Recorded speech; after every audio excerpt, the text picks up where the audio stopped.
I've been lying here for hours now. It's 5:35 a.m. and there's not much I can do. You know what the worst part about my situation is? I'm in the same room as my parents. They keep looking at me, and I can't help but look back and try not to cry or scream. Their eyes are focused on me, and their mouths are wide open. There's a strong scent of blood, and I feel paralyzed with fear. Here's the thing. The second I make any hint that I'm not asleep anymore, I'm completely fucked. I will die, and there's no one around to save me.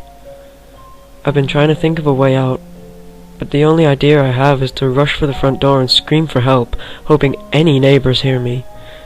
It's risky, but if I stay here, I'll surely die. He's waiting for me to wake up and see his masterpiece. You're probably wondering what's going on. I do tend to get ahead of myself sometimes. About 3 hours ago, I heard screaming from the other side of the house.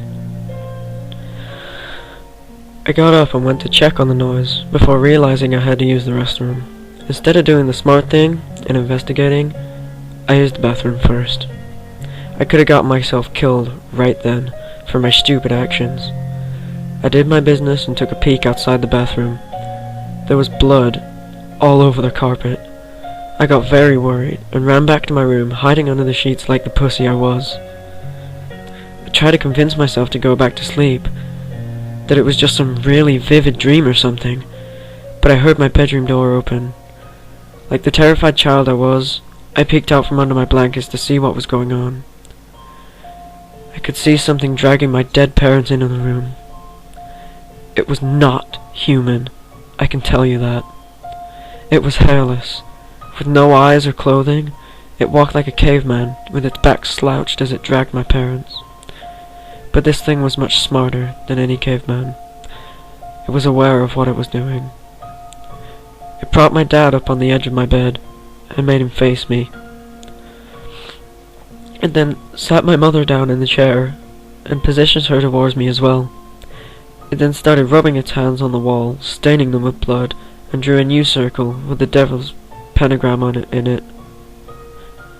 This thing had made what would probably call a masterpiece. To finish it off, it scribbled a message into the wall that I couldn't read in the darkness.